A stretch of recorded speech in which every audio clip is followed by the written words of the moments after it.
अस्सलाम वालेकुम। मैं हूँ डॉक्टर तहसीन अख्तर और आप अपना देख रहे हैं वही पुराना चैनल जी। और बड़ी मुद्दत के बाद आज मैं एक वीडियो अपलोड कर रहा हूँ। ग़ालिबन पिछले साल ईद के मौके पर मैंने वीडियो अपलोड की थी। उसके बाद आज 1 साल के वक्फे के बाद, तकरीबन 11 महीनों के वक्फे के बाद वीडियो आप लोगों को लिए बना रहा हूँ। रमज़ान की कल से इब्तिदा हो जाएगी और सारे जो डायबिटिक पेशेंट हैं तो ज़्यादातर रोज़ा रखना चाहते हैं। तो पहला सवाल तो यही बनता है क्या कि डायबिटिक पेशेंट रोज़ा रख सकता है कि नहीं। तो इसमें आपका डॉक्टर मुकम्मल असेसमेंट के बाद ही बता सकता है, लेकिन मैं आपको चंद चीदा बातें बता देता हूँ। देखिए, ज़रूरी है कि आपका ब्लड प्रेशर, आपका शुगर लेवल कंट्रोल हो।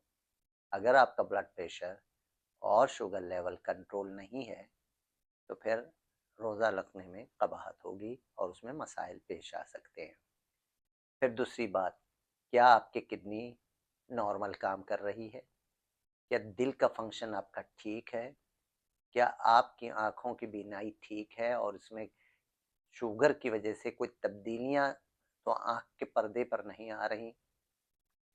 क्या और कोई कॉम्प्लिकेशंस या पेचीदगियाँ आपके डायबिटीज़ की रूनुमा हो चुकी हैं, जिसकी वजह से आप परेशानी में मुब्तला हैं? अगर ये है तो फिर आप अपने डॉक्टर से पहले रुजू कर लें और उसकी थोड़ी इस्लाह करवा लें। फिर उसके बाद आप रोज़ा, अगर आपका फिजिशियन कहे तो आप बिल्कुल बसद शौक़ रखें। लेकिन वो मरीज़ जिनके शुगर कंट्रोल में है और उनको इस तरह की कोई कॉम्प्लिकेशन नहीं है, तो वो बिल्कुल रोज़ा रख सकते हैं और इसमें ज़्यादा प्रॉब्लम भी नहीं होता। बस चंद बातों का ख़्याल रखना है। तो आज वो बातें भी मैं आपको बता देता हूँ कि किन बातों का ख़्याल रखना है। सबसे पहले तो आप अद्वियात क्या लेते हैं, ये बहुत इम्पोर्टेंट है। अमूमन जो ज़्यादातर लोग अद्वियात लेते हैं, वो सुबह के टाइम में ज़्यादा लेते हैं।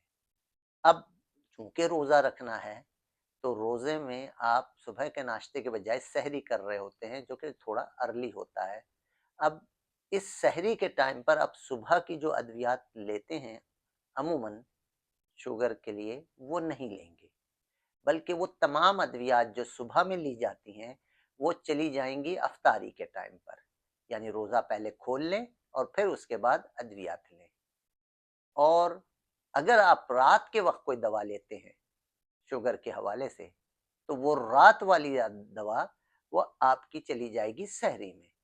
तो गोया हम बिल्कुल रिवर्स कर लेंगे। हम अफ्तारी के टाइम पर सुबह वाली अद्वियात लेंगे और रात वाली अद्वियात को, ये मैं शुगर के हवाले से सिर्फ बात कर रहा हूँ, और रात वाली जितनी अद्वियात हैं उनको हम डॉक्टर के मशवरे से, ये ज़रूरी है कि डॉक्टर से मशवरा किया जाए पहले, तो डॉक्टर के मशवरे से हम उन अद्वियात को सुबह में यानी सहरी टाइम पे लिया जाए उसे, तो ज़्यादा बेहतर होगा। फिर हमें ये भी देखना है कि अद्वियात की तब्दीली के साथ-साथ, उनके टाइमिंग की तब्दीली के साथ-साथ हमें अपनी खुराक का भी ख़्याल रखना है। हमने कार्बोहाइड्रेट ज़रूर लेना है सहरी में। कंपाउंड किस्म के कार्बोहाइड्रेट, जैसे हम रोटी चावल लेना चाहते हैं तो बिल्कुल लेना चाहिए इसमें, और ये ताकि आपके देर तक शुगर के लेवल को नॉर्मल रख सके, हाइपोग्लाइसीमिया यानी शुगर की कमी का शिकार ना हो, ख़ुसूसन दोपहर में या सूरज गुरूब होने के से पहले का जो टाइम होता है शाम का, उसमें अक्सर शुगर लो होना शुरू हो जाती है और तक इतना हो जाती है कि रोज़ा तोड़ने की नौबत आ जाती है। तो ये नौबत इंशाल्लाह नहीं आएगी।